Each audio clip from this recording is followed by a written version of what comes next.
때리고, 예? 그리고 멸시하고 그렇게 보내는 거죠. 그러니까 이 사람이 생각하기를, 그래, 내가 사랑하는 내 아들을 보내면 내 아들은 곧 나와 같으니까 이 사람들이 내 아들은 좀 존대할 것이다 생각을 하고 아들을 보냈어요. 근데 이 포도원 농부들이 멀리서 그 아들이 오는 걸 보고, 야, 이 사람은 상속자다. 하나밖에 없는 아들이다. 만약에 이 아들을 죽이고 나면 이 포도원이 우리 것이 될 수가 있다. 그래가지고는 그 아들을 잡아다가 죽여버렸어요. 예수님께서 하신 말씀이, 자, 그러면은 이 사람이 이 농부들에 대해서 어떻게 하겠느냐. 결국 이 사람은 군대를 불러와서 이 포도원 농부들을 다 진멸하고 그 다음에 그 포도원을 다른 사람들에게 세를 주었다라는 게 바로 오늘 이 비유의 말씀입니다. 이 비유의 말씀은요, 예수님께서 바로 유대인들에게 십자가에 못 박아 죽게 되실 것을 암시하는 그러한 내용입니다. 결국 아들 예수 그리스도를 이 유대인들이 죽이게 될 것이다 라는 거죠. 다시 말하면 여기 비유에서 이 포도원 주인, 이 사람은 누구냐면 바로 하나님을 의미하는 거예요. 그 다음에 이 농부들은 누구냐? 이 농부들은 이스라엘 사람, 유대인들을 이야기하는 겁니다. 그리고 여기서 종들을 보냈죠. 종들을 3번이나 보냈는데 그 종들은 누구냐? 바로 하나님께서 이스라엘에 보낸 선지자들. 선지자들 통해서 이스라엘 사람들에게 너희들 하나님의 말씀을 잘 지키고 열매를 내야 된다 라고 하는데 오히려 그 선지자들을 잡아 죽이고 핍박을 했어요. 그리고 마지막에 그 아들을 보냈는데 그 아들은 누구냐? 바로 그 아들이 예수 그리스도라는 거죠.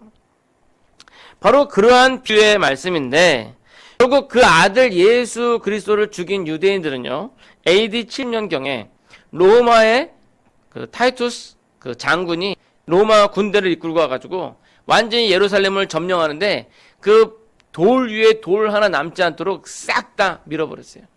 예. 그러한 다음에 1900년 가까이 유대인들은 나라를 빼앗긴 채 세계 각국에 흩어져 살게 됐죠. 그리고 사실상 이 아들을 죽인 농부들을 진멸하고 그 포도원을 다른 사람들에게 주다라고 하는 게 단지 그 역사적으로 이스라엘을 AD 70년경에 로마 황제 타이투스를 로마 그 장군 타이투스를 시켜서 그냥 진멸하고 그 나라를 빼앗고 그 나라를 다른 사람에게 주었다. 나는 그런 어떤 것으로만 해석할 수 있는 것은 아니라요. 여기서 그 포도원은 그 나라, 이스라엘 나라, 국가, 그 영토만을 의미하는 게 아니라 여기서는 바로 하나님 백성으로서 선택받고 구원받는 그러한 것을 의미하는 거죠. 따라서 유대인들은 그것을 걷어차 버려가지고 유대인 외에 그 전에 이전에 있던 이방인이라고 불렸던 세계의 모든 사람들이 그 구원의 기회를 얻게 된 것입니다. 따라서 여기에 나오는 이 농부들이라는 것을 단지 그냥 유대인들이라고 우리가 못을 박을 수가 없어요. 왜냐하면 그 농부들은 유대인도 될 수 있고요. 또 지금의 여러분들과 저도 될 수가 있는 거예요. 하나님께서 주신 그 구원을 발로 걷어차 버리면 바로 그것이 그 농부들과 같다라는 것입니다. 그 아들까지 외면하게 되는 것. 그래서 그 아들을 영접하면 천국의 상급을 받을 것이지만 외면하면 결국 저주를 받게 될 것이다 라는 것이 이 비유의 주제라고 할 수가 있을 것 같습니다. 그러한 처지를 한 단어로 말씀을 드리면 저는 청지기다 라고 말씀을 드리고 싶어요. 청지기. 이 청지기는 맡은 것에 충성하고 또한 아들을 공격할 때 그 청지기에게 축복이 있는 것입니다. 바라기는 이러한 청지기의 축복이 2018년도에 여러분 모두에게 있기를 소원합니다. 자, 먼저 청지기에 대해서 생각을 하죠. 자, 청지기는 뭘까? 이 청지기는요, 누구한테 재산을 받아가지고 그 재산을 관리하는 사람들이에요. 즉, 관리인 정도 되겠죠. 그러나 이 성경에서 의미하는 청지기는 약간 좀 더 확대되어 있어요. 뭐냐면 그 성경에서 얘기하는 청지기는 단지 그 재산을 받아서 그거를 잘 관리하는 것으로 그치는 것이 아니라 이 농부들처럼 그 재산을 불려서 뭔가 더 이득을 내고 이문을 내고 소출을 내는 그러한 사람을 의미하는 것입니다. 이것을 예수님께서 다른 비유로 달란트 비유로 말씀하셨어요. 사람 종들에게 또 역시로 임금이 먼 타고 가면서 1달란트, 2달란트, 5달란트를 맡겼죠. 근데 5달란트 맡긴 사람은 이 5달란트를 가지고 장사를 해가지고 5달란트를 더 남겼어요. 2달란트 받은 사람은 또 그걸 가지고 장사를 해가지고 2달란트를 더 남겼어요. 근데 1달란트 받은 사람은 그걸 땅에 묻어두고 있었어요. 그러다 주인이 왔을 때 10달란트를 내놓고 4달란트를 내놨지만 이 사람은 1달란트밖에 안 내놨던 거죠. 그럴 때 그 1달란트를 돌려준 그 사람에게 이 주인은 화를 냅니다. 왜냐하면 성경에서 얘기하는 청지기는 단지 그 돈을 가지고 은행처럼 가지고 있고 그걸로 끝나는 게 아니에요. 그것을 해서 뭔가 이문을 내고 그 소출을 내고 이익을 내야 되는 그러한 청지기다라고 할 수 있습니다. 자, 그러한 청지기로서 가져야 될 기본적인 생각은요. 첫 번째, 내가 가지고 있는 이거 내 게 아니다라는 거예요. 예. 그렇잖아요. 청지기가 가지고 있는 재산 자기 게 아니에요. 자기가 남한테 맡김을 받은 거죠. 우리가 누리고 있는 이 모든 것, 이 모든 세상 다 원래부터 우리 게 아니었어요. 하나님께서 창조하셨고 그리고 하나님께서 인간들에게 맡겨주셨어요. 근데 인간들은요, 원래부터 그것이 자기 것들이었는지 착각을 하고 있는 거죠. 착각을 해가지고 결국 그러한 착각은 커다란 실수로 이어지게 되는데 금단의 열매를 먹음으로 말미암아서 그 주어진 것마저 빼앗기게 된 것입니다. 오늘날도 많은 사람들은 하나님께서 주신 이 자연을 자기들 것인 양 막 훼손을 하고 망가뜨리고 있어요. 눈에 보이고 손에 잡히는 조그마한 것 때문에 더 큰 걸 무너뜨리고 있는 것이죠. 결국 중요한 것은 원래부터 내 것이 아니었다. 이것은 내 것이 아니었다. 라는 것을 인정해야 한다는 것입니다. 옛날에 한 유명한 랍비가 있었어요. 그 랍비에게는 아주 사랑스러운 두 아들이 있었어요. 근데 이 랍비가 이제 멀리 이제 강연을 하러 돌아다니는데 강연을 하고 있는 사이에 이 두 아들이 그만 죽어버렸어요. 그 부인은 너무나 슬펐어요. 너무도 슬픈데 근데 이 부인이 지혜로운 부인이에요. 그 이제 랍비가 이제 강연을 마치고 집에 들어오는데 이 부인이 문 밖에서 이 랍비를 맞이합니다.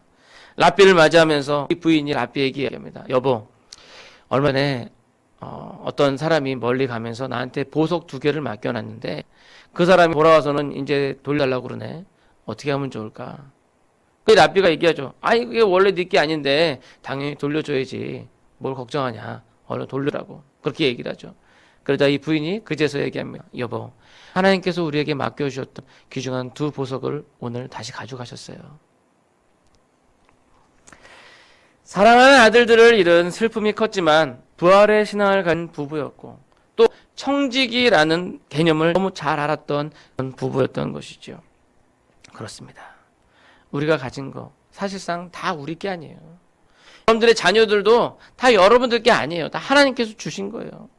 우리가 이 세상 태어날 때 뭐 가지고 태어난 게 있습니까? 아무것도 안 가지고 태어났죠. 우리가 이 세상 떠날 때 가지고 갈 거 있어요? 다 놓고 가잖아요. 결국 이 모든 것 다 우리 게 아니라 하나님께서 우리에게 맡겨주셨다라는 거예요. 그러한 청지기의 개념을 우리가 가지고 있어야 한다는 것입니다. 그리고 첫째로 가져야 될 생각은 아까 말씀드린 것처럼 이 청지기는 단지 맡겨진 것을 관리만 하는 청지기가 아니라 그것을 활용하여 소출을 남기는 청지기라는 거죠. 하나님께서 우리에게 주신 것, 그것을 통해서 우리가 해야 될 것은 열매를 맺어야 한다는 것입니다. 그것은 선한 열매를 말하는 것이고 그것을 인해서 하나님께 영광을 돌려드리는 것입니다. 그러기 위해서 우리가 할 게 뭘까요? 우리가 해야 되는 것은 지난주에 말씀드린 것처럼 믿음의 씨앗을 터뜨리고 싹을 내고 그것을 성장시키는 거예요. 믿음의 결단을 통해서 여러분들의 믿음이 계속적으로 성장할 수 있어야 된다는 겁니다. 바라긴 여러분들이 청지기라는 것을 기억하시고 더욱 열심으로 주를 섬겨 열매 맺는, 많은 열매 맺는 30배, 60배, 100배의 열매를 맺는 그러한 여러분들이 되시기를 간절히 소원합니다. 자, 또한 청지기로서의 우리는 우리를 보내주신 아들을, 하나님께서 우리에게 보내주신 아들을 존대해야 한다는 거죠. 오늘 본문에 보니까요, 포도원 주인이 마지막에는 그 사랑하는 아들을 보내요. 아들을 보내면서 그 포도원 주인의 뜻이 뭐였어요? 내 아들은 존대하리라. 따라서 농부들이 해야 될 것은 그 아들을 존대했어야 됐어요. 그건 우리도 마찬가지입니다. 우리도 하나님 보내신 그 아들을 존대해야 돼요. 빌립보서 2장에 보면 그분은 자기를 종의 형체를 입으셨고 십자가에 죽기까지 낮아지셨어요. 하나님께서는 교회에 그를 지극히 높여 모든 무릎을 예수의 이름 앞에 꿇게 하셨습니다. 따라서 오늘 수많은 사람들이 예수님의 이름에 무릎을 꿇고 하나님께 예수님의 이름으로 기도를 하고 있습니다. 우리가 하나님께 나아갈 담대함을 예수 그리스도의 그 피를 의지하여 가질 수 있는 것이죠. 그러나 우리가 생각해야 할 것이 있습니다. 오늘 많은 사람들이 예수님을 존대하지 않아요. 지금은 단지 사람들이 예수님을 종처럼 부려먹고 있어요. 예? 예수님 이거 해주세요. 예수님 저거 해주세요. 예수님 이거 안 해주시면 이번 주 저 교회 안 나가요. 예? 오늘날 이런 기초적인 신앙이라는 거예요. 제가 초등학교 들어가기 전에 이러한 신앙이었어요. 제가 이제 아이들이랑 그 뚝방에서 구슬치기를 하는데 딱 구슬치기를 하면서 그때 기도했어요. 진짜로. 하나님 오늘 저거 다 따기 안 해주시면 저 이번 주에 교회 안 나갑니다. 근데 그 믿음이 없는 건 아닌데 아주 어린아이의 신앙이잖아요. 예수님이 이거 해주시지 않으면 저 이거 안 할 겁니다. 떼쓰는 거잖아요. 오늘날 예수님을 자기 종처럼 부리는 거예요. 자기가 그 보좌에 앉아가지고 예수님 이거 주세요. 예수님 이거 해주세요. 이거 해주세요. 아들을 존대해야 되는데 어떻게 돼요? 아들을 존대하는 것이 아니라 아들을 부려먹는 거죠. 여러분 이런 기초적인 신앙에서 이제는 우리가 성장해야 되는 거죠. 아들을 존대하고 주님 말씀하소서 내가 따르겠나이다. 어떤 유명한 신학자가 뭐라 그랬냐면요. 지금의 한국 교회의 모습이 마치 2000년 전 예수님께서 이 땅에 오실 때 그 이스라엘 사람들의 모습이다. 이야기를 했어요. 지금 한국 교회가 마치 그 농부들의 모습이라는 거예요. 전적으로 동의할 수는 없지만 참 수긍이 가는 그런 말입니다. 만약에 지금 예수님께서 2000년 전처럼 이 땅에 오신다면 제가 볼 때 지금 이 한국 교회 지도자들이 그 예수님을 다시 십자가에 못 박을 것 같아요. 그만큼 교회는 하겠고 진정한 믿음보다는 서로의 이속과 권력에 대한 욕심 그리고 명예욕만이 난무하는 그런 세상이 되어버린 것입니다. 바라기는 여러분들은 아들을 존대하시기 바랍니다. 이 유대인들과 같은 그런 잘못을 번복하지 마시고 아들을 존대하시기 바라요. 그러기 위해서는 진정으로 여러분들 자신을 내어놓고 예수 그리스도를 높여야 됩니다. 여러분들을 구하시기 위해 그 험한 십자가의 길도 마다 앉으신 분, 그분을 위해서 여러분 지금 무엇을 드리고 있습니까? 지금 여러분들이 처한 조만한 고난으로 인해서 여러분 그분을 저버리시겠습니까? 지금 여러분들이 가지고 있는 조만한 불편함이 그분이 머리에 쓰신 그 가시 면류관만 하겠냐는 거예요. 바라긴 여러분 예수 그리스도를 존대하시고 그분을 찬양하고 그분 말씀 성경을 경청하시기 바랍니다. 그리고 여러분들이 가진 그것을 들으시기 바라요. 재물을 말하는 게 아니에요. 바로 여러분들 자신. 여러분들 자신을 헌신하라는 거죠. 여러분들의 마음을 예수님께 드리라는 것입니다. 바라긴 여러분 아들을 존대하십시오. 자, 마지막으로 볼 것은요. 오늘 포도원의 농부의 비유 다음에 보면요. 예수님께서 건축자의 버린 돌에 대한 비유를 또 하세요. 마태가 복음에도 동일하게 이 시편 118편 22절의 말씀, 즉 건축자의 버린 돌에 대한 인용을 하고 있는데 이 포도원 농부의 비유를 하신 찌에 바로 이 인용을 하신 것은 그 두 인용이 비유랑 인용이 관계가 있기 때문이에요. 그 시편의 말씀은요. 바로 건축자들이 버린 돌이 모퉁이의 머릿돌이 되었다. 다시 말하면 사람들이 아이고 이거 쓸데없네. 이거 어디다 써? 하고 버린 돌이 그 집에 주춧돌이 되었다는 거예요. 그것은 유대인들이 아이고 쓸데없어. 그러고서 버렸던 십자가에 못 박아 버렸던 그 예수님께서 바로 오늘날 교회의 든든한 그런 모퉁이돌, 줏돌이 되었다는 것을 의미하는 것이죠. 결국 보면 그 포도원의 농부의 비유와 같은 맥락이죠. 근데 여기서 중요한 개념이 바로 돌이에요. 돌. 그 돌의 가치를 알고 있는 사람과 모르고 있는 사람. 건축자들은 이 돌의 가치를 몰랐어요. 그래서 버렸죠. 그러나 어떤 사람은 이 귀한 돌을 누가 버렸지? 그래서 자기 집에 주춧돌로 만든 거예요. 그 돌의 가치를 아는 사람은 그 돌을 취할 것이고 모르는 사람은 그것을 그냥 버리게 되는 것이죠. 여러분들은 예수 그리스도의 그 진가를 알기 때문에 이 자리에 계신 줄 믿습니다. 바라기는 그러한 예수님의 진가를 아는 사람이 예수님을 바로 그 가정의 신앙의 주춧돌로 삼게 될 겁니다. 그 예수님의 진가를 모르는 사람은 그냥 쓸데없어 내어버리게 되는 거죠. 여러분들에게 있어서 예수 그리스도는 소중한 분이십니까? 아니면 하찮은 분이십니까? 지금 한번 여러분들 자신들에게 되물어 보시기 바라요. 나에 있어서 예수님은 하찮은 돌인가? 아니면 소중한 돌인가? 그 답은 여러분들 자신이 갖고 계십시오. 자, 그런데요.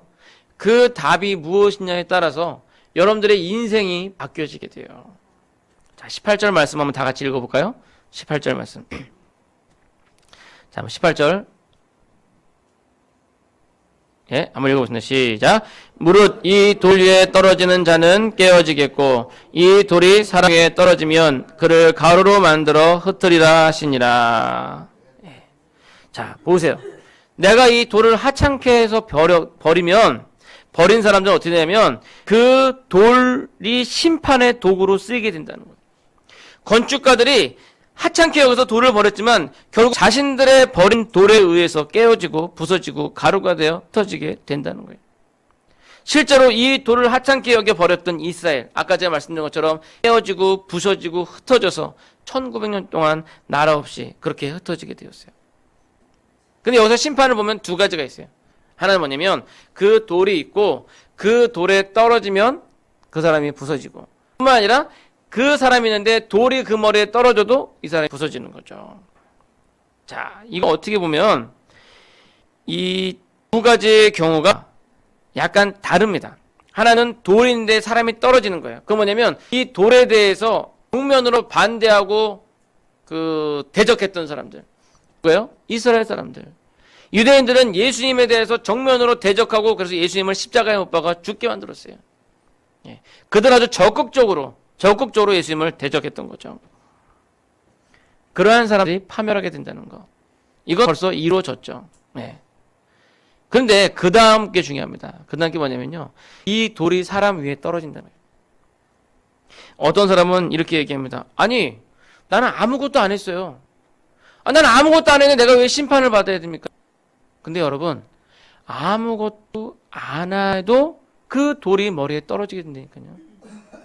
그 돌을 그냥 막 어떻게 해가지고 막 싸워가지고 막 부딪혀가지고 자기가 상한 사람도 있지만 그 돌을 아무것도 안 하고 그냥 무시한 채 있던 사람도 그 돌이 그 위에 떨어져서 심판을 받게 된다는 거예요.